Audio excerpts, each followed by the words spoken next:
Friends, ఇది వచ్చేసి ఒక చిన్న పాక అనమాట. అయితే చుట్టుపక్కల మనకి ఇళ్ళేమి లేవు. అయితే దగ్గరలో సంఘం అయితే ఉంది. కానీ ఈ చిన్న పాకకి మనకు కరెంట్ లాక్కోవాలంటే ఈ చుట్టుపక్కల మనకి ఏంటంటే 220 ఏసీ పవర్ మన ఇళ్ళకి ఇచ్చుకుంటాం కదా, ఆ కనెక్షన్ అయితే లేదనమాట. మరి దీనికి మేము ఈ కరెంట్ కోసం ఇచ్చినటువంటి కనెక్షన్ ఇక్కడ మీరు చూసుకోవచ్చు.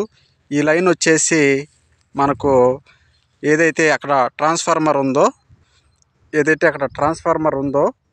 ఈ ట్రాన్స్ఫార్మరు మీరు గమనించగలరు. ఇక్కడ మనకు త్రీ ఫేస్ అనమాట. 440 3 ఫేస్లో మనం 1 ఫేస్ తీసుకొనేసి కనెక్షన్ అయితే తీసుకున్నాము. ఇక్కడ మీరు గమనించినట్లయితే ఈ 3 ఫేస్లో మనకి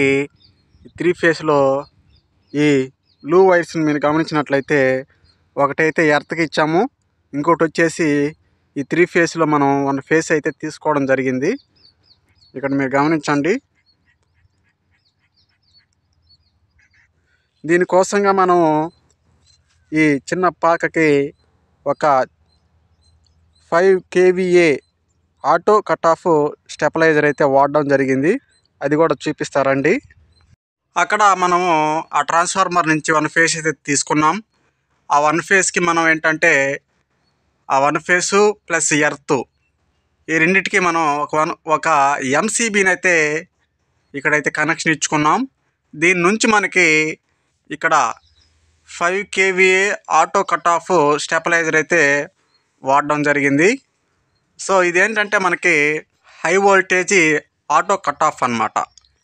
ఇక్కడ మనం ఈ స్టెబిలైజర్లో మనం వోల్టేజ్ని అడ్జస్ట్మెంట్ చేసుకోవచ్చు. హై వోల్టేజ్ ఉందనుకోండి, దాన్ని రెడ్యూస్ చేసుకోవచ్చు. మనం 220 వోల్టేజ్కి పెట్టుకోవచ్చు. మరి దీని నుంచి మనం ఏంటంటే ఇక్కడ మీరు గమనించినట్లయితే ఒక ఎక్స్టెన్షన్ బోర్డును కూడా ఇక్కడ అరేంజ్మెంట్ చేసాము. దీనికైతే ఈ ఆటో కట్ ఆఫ్ స్టెబిలైజర్ నుంచి కనెక్షన్ అయితే ఇచ్చేసుకున్నాం అనమాట. ఫ్యాన్లకి అన్నిటికి కూడా మనం ఈ ఎక్స్టెన్షన్ బాక్స్ కనెక్షన్ అయితే ఇచ్చేసుకున్నాము.